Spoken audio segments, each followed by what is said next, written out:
What's the creepiest or most unexplainable thing you've ever seen that you haven't shared anywhere? Serious. I used to live in a house with two roommates. Let's call them Anna and Erica. I lived on the second floor and Anna and Erica lived downstairs. Every night I would hear this thud coming from downstairs. I would investigate and it always came from Anna's room. I thought it was her doing burpees or working out at night, which seems dumb looking back.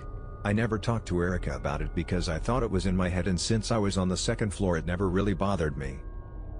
Fast forward 2 years and we all move into a new house with another roommate. Anna, Erica, and I live on the same floor upstairs. I start hearing the thud louder now. I go up to Anna's door and it sounds like she's hitting herself against a wall and whispering and crying or laughing. I also noticed when she left the room she had her sheets all scattered on the floor. I ask my other roommate Erica about it and she says she hears it too. Anna starts staying at her parents' house more often, but every time she comes home we hear the same thud noise. We started asking Anna about it and she makes up excuses like I was moving furniture or my porch door was swinging open. After we started questioning her more, she only came to our house maybe once a month to pick up some clothes. It was so strange. I never think we'll get an explanation. When my daughter was very young, 3 to 4, we were on a family vacation in a state park lodge. Our room had exposed wood ceiling beams to match the decor. Important later. It was supposed to be nap time for my daughter, but she was quietly playing by herself and just chatting away, and the wife and I were reading on the other bed. Out of the blue my daughter turns to me and asks for a piece of rope.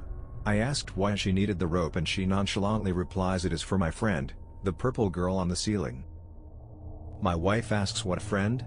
And my daughter responds, "I've been talking with the little purple girl hanging from that wood up there," points to the ceiling beam. She asked me for another piece of rope. Needless to say that nap time was over and we quickly exited the room. I never make it in time to answer these and I've pretty much kept this story to myself. I remember telling one person who told me, "Don't repeat that, don't mess with whatever that was," so I didn't. I guess read at your own risk. When I was 10 I went with my parents to this campground so they could visit their friends. They had a son who I got along with, same age.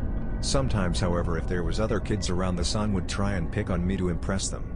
Me and the son went fishing and right as we're about to leave another kid comes and joins us and the son immediately starts picking on me. Not wanting to be stuck on a boat and teased, I decided to leave and walk back to the campground by myself. I didn't want to go straight back to my parents because they'd ask why I wasn't with the son, and I didn't want to get into it. So I just walked on this U-shaped road.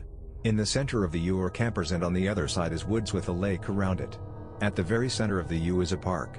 Perfect. I think I'll just sit on the swings until I think enough time has passed to go back. As I'm on the swings I notice a path directly across from me. I get up and start walking along this dirt path. There are reeds on either side of me and I have my hands stretched out as I walk dead center of this path. My hands can just barely touch these reeds unless I move closer to one side.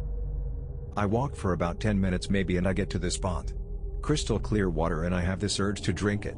It looks so refreshing. I kneel down and suddenly the hairs on the back of my neck go straight up. It was like I snapped back into myself. What am I doing? Why am I about to drink pond water? Why did I walk down this path?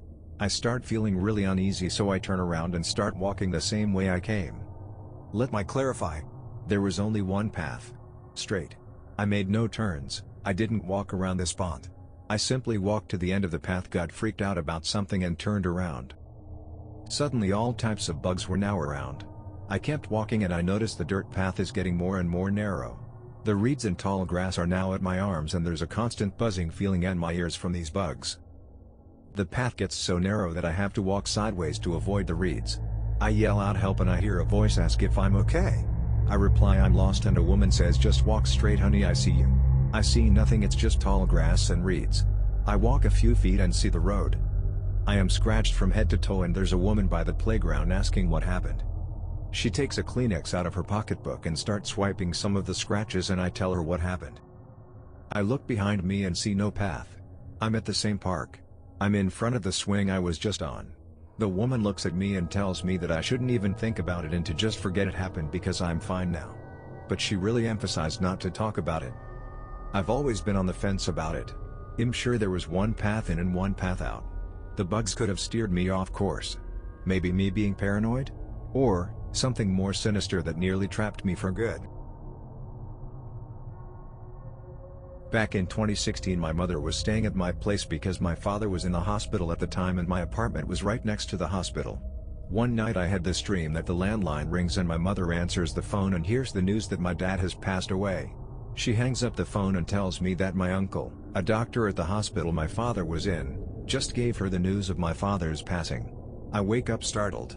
I have a drink of water, and just as I start feeling relieved that this was all just a bad dream, the phone rings and my mom picks it up.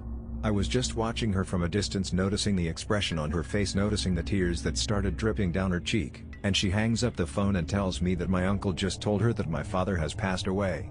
This is the only unexplained thing that ever happened to me, and this is the first time I share this with anybody. Edit. Thank you everyone, appreciate your kind words and condolences.